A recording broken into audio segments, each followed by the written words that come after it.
سب سے بڑا سوال یہ ہے کہ کیا عمران خان صاحب معافی مانگیں گے؟ تو میں پہلے کچھ چیزیں کلیئر کر دوں، خاص طور پہ پاکستان تحریک انصاف کے لوگوں کے لیے، کہ بعد میں کوئی پھڈا نہ ڈال دیں۔ اس کو غور سے سنیں اور سمجھیں کہ ایکچولی میں کیا کہہ رہا ہوں۔ کیا عمران خان معافی مانگے گا، یا عمران خان کو معافی مانگنی چاہیے، یا عمران خان معافی مانگنے کے لیے راضی ہو جائیں گے؟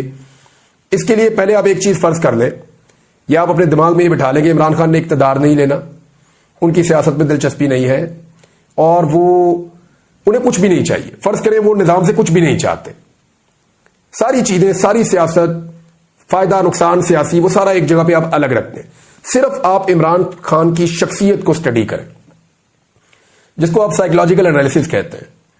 آپ یہ دیکھیں کہ ان کی ذہنی کیفیت ہے کیا، یا ایکچولی عمران خان کیا ہے۔ اگر آپ نے عمران خان کو سمجھ لیا تو آپ کو یہ سمجھ بھی آ جائے گی کہ یہ شخص معافی مانگے گا یا نہیں مانگے گا۔ میں آپ کو پھر کہہ رہا ہوں کہ ایک لمحے کے لیے اپنے دماغ میں آپ یہ رکھیے، کم سے کم اس ویلاگ کو سنتے ہوئے، کہ عمران خان کوئی لیڈر نہیں ہے۔ آپ اپنے دماغ میں یہ رکھ لیں مثال کے طور پہ، اور اپنے دماغ میں آپ یہ بھی رکھ لیں کہ عمران خان جو ہے وہ کوئی نہ وہ لیڈر ہے مثال کے طور پہ، نہ عمران خان صاحب جو ہے وہ ان کو دوبارہ اقتدار میں آنا ہے، نہ وہ ملک اور قوم کے لیے کوئی چیزیں ابھی سوچ رہے ہیں۔ آپ فی الحال اپنے دماغ میں یہ رکھ لیں۔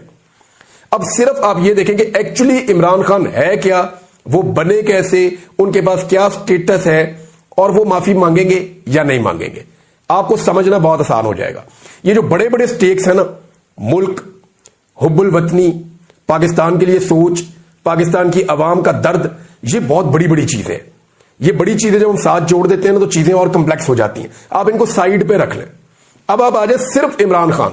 اگر عمران خان ذاتی طور پہ ایک آپ یہ کہیں کہ ان ساری چیزوں سے مبرہ بھی ہو جائیں، ان سے باہر بھی نکل جائیں، تو ایکچولی عمران خان کیا ہے، آپ اس کو سمجھیے کہ وہ کیا ہے جس سے معافی کا تقاضا کیا جا رہا ہے۔ پہلے تو آپ یہ دیکھیں کہ معافی کیوں کہا جا رہا ہے کہ معافی مانگے۔ یعنی عمران خان گرفتار ہے، جن لوگوں نے 9 مئی کے جن کے اوپر الزامات ہیں ان میں بیشتر لوگ گرفتار ہیں، یا وہ مقدمات کا سامنا کر رہے ہیں، عدالتوں میں پیش ہو رہے ہیں، کچھ لوگ ملٹری کی کسٹڈی میں بھی ہیں، ملٹری کورٹس کے اندر بھی کیسز چلتے رہے ہیں۔ یہ سارے معاملات عدالت میں پینڈنگ ہیں۔ پھر عمران خان سے کیوں کہا جائے کہ وہ معافی مانگے؟ پھر تو انصاف ہونا چاہیے نا۔ اصولی بات یہ ہے کہ بندے اندر ہیں یا باہر ہیں، سارے کیسز کا سامنا کر رہے ہیں، تو پھر تو انصاف ہونا چاہیے، پھر تو معافی کا تقاضا ہونا ہی نہیں چاہیے۔ یعنی یہ جو معافی کا تقاضا ہے، اس سے ایک چیز تو سمجھ آتی ہے کہ سسٹم اس چیز کو سمجھ گیا ہے کہ عمران خان ارریلیونٹ نہیں ہے۔ کم سے کم عمران خان اور اس کی پولیٹیکل پارٹی پاکستان کے نقطہ نظر سے اتنے ریلیونٹ ضرور ہے کہ ان کے بغیر کام آگے نہیں بڑھے گا، لہذا ان کا واپس آنا بھی ضروری ہے۔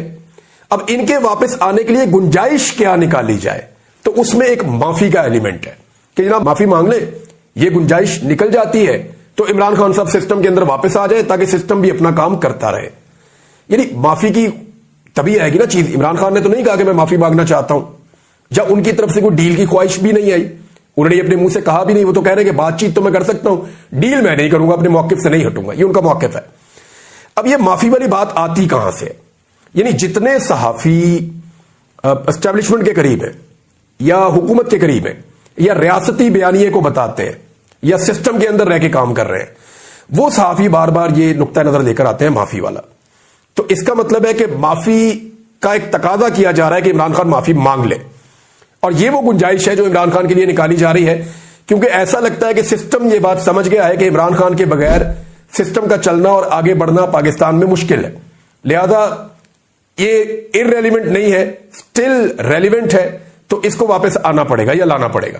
تو اس کے لیے کوئی گنجائش نکالی جائے، تو آج تو یہ بات آ رہی ہے معافی، ہو سکتا ہے مستقبل میں کچھ اور ہو، یا ہو سکتا ہے پاکستان کے حالات کچھ ایسے ہوں یہ معافی عمران خان کو مانگنی نہ پڑے۔ یہ ساری چیزیں ابھی چھوڑ دیں، عمران خان کی جو شخصیت ہے وہ کیا ہے، ذرا اس کا انالیسس کر لیتے ہیں۔ دیکھیں خبریں بہت ساری ہیں، وہ باقی لوگ آپ کو ویلاگز میں بتا دیں گے، خبریں آپ کو مل جائیں گی۔ میں آپ کو بتاؤں گا کہ ایکچولی عمران خان کیا ہے، اور معافی مانگے گا یا نہیں مانگے گا۔ سسٹم چاہ رہا ہے کہ عمران خان معافی مانگے، کیونکہ سسٹم چاہ رہا ہے کہ عمران خان سسٹم میں واپس آئے۔ معافی مانگے گا تو واپس آئے گا نا، عمران خان نے تو کوئی اس پہ بات ہی نہیں کی، سسٹم یہ بات کر رہا ہے کہ معافی مانگے اور سسٹم میں واپس آئے۔ اس کا مطلب ہے کہ عمران خان ارریلیونٹ نہیں ہوا ابھی تک۔ 22 سال اس آدمی نے سیاست کے اتار چڑھاؤ دیکھے، جیل میں گیا، مار بھی کھائی، مفرور بھی رہا، کبھی ادھر بھاگتا رہا کبھی ادھر بھاگتا رہا، پورے پاکستان کے لگاتار دورے کرتا رہا، بڑی بڑی یونیورسٹیز کا یہ شخص چانسلر بھی رہا ہے. یہ صرف کمنٹری کرتا تو دنیا بھر سے پیسہ کما لیتا. سب سے زیادہ ڈیمانڈ اس آدمی کی ہے آج بھی.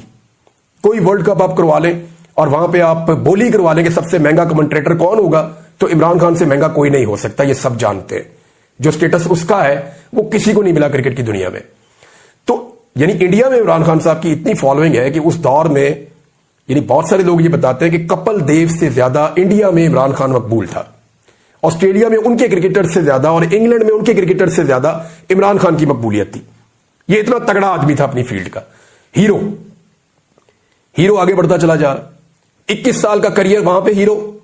اس کے بعد 5-6 سال لگ گئے سیاست میں آنے میں, ہسپتال بنایا, یونیورسٹی بنائی, پھر ہیرو, اور اب سیاست کے اندر آ گیا. سیاست کے اندر عمران خان ٹائم گزارتے گزارتے لگاتار 22 سال کی محنت کے بعد وزیر اعظم پاکستان بن گئے. اب وزیر اعظم پاکستان بننے کے بعد عمران خان نے وہ کام کرنے شروع کیے جن سے وہ لوگوں کی نظروں میں ہیرو بن سکے. غور کیجئے گا آپ, میں ابھی پبلک کی اچھائی کی بات نہیں کر رہا, میں پبلک کی خدمت کی بات نہیں کر رہا, میں وہ ساری چیزیں حب الوطنی, لوگوں کا درد, وہ چیزیں میں کہہ ہی نہیں رہا. وہ بہت بڑی بڑی چیزیں, میں تو صرف عمران خان کی نارملی سائیکولوجیکل انالیسس ایک ایسے شخص کا کرنا ہو تو میں وہ آپ کے سامنے رکھ رہا ہوں. اب 2018 میں وزیر اعظم پاکستان بننے کے بعد جن کاموں پہ مجھے اچانک لگا نا یہ ہٹ کے ہے تھوڑا, غریبوں کے لیے پناہ گاہیں بنا دی, بہت ساری جگہوں پہ لوگوں کو مفت کھانا کھلانا شروع کر دیا, لنگر کھانے شروع کر دیے. یعنی وہ کام جو پہلے نہیں ہوئے, ہر آدمی کی جیب میں ایک کارڈ ڈال دیا, ہیلتھ کارڈ, 10 لاکھ روپے تک کا علاج ہے, جاؤ جا کے مفت کرواؤ.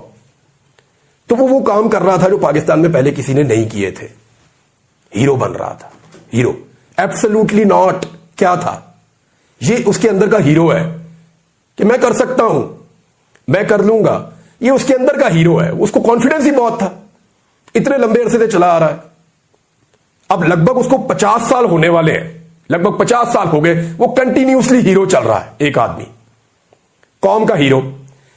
اسٹیبلشمنٹ کے لیے بڑے سیریس چیلنجز ہیں اس میں, اور ان کو یہ سمجھنا پڑے گا کہ عمران خان کی ضد کے اندر, یعنی عاصم منیر صاحب کو ضد ہے نا, میں نے عمران خان کو نہیں چھوڑنا کیونکہ وہ آ جائے گا تو مجھے نہیں چھوڑے گا, ان کو یہ ڈر لگتا ہے. اب عاصم منیر صاحب کا خوف, ان کی انا اور ان کی ضد, ان چیزوں نے پاکستان کا بیڑا غرق کر کے رکھ دیا. ایک آدمی کی ضد ہے کہ میں نے, ساری فوج جانتی ہے, ایک فوجی جانتا ہے, میرا ایک جوان جانتا ہے کہ عمران خان بے گناہ ہے. ایک فوجی جوان یہ بات جانتا ہے کہ عمران خان بے گناہ ہے. سائفر کوئی جرم نہیں تھا, اپنی بیوی سے شادی کرنا, عدت والا کیس, وہ کوئی جرم نہیں تھا. یہ توشہ خانہ سے کوئی تحفہ خرید لینا, یہ کوئی جرم نہیں تھا. سارے ہی خریدتے ہیں, یہ جرنیل بھی خریدتے ہیں, یہ سیاستدان بھی خریدتے ہیں, سب کے پاس ہوتے ہیں.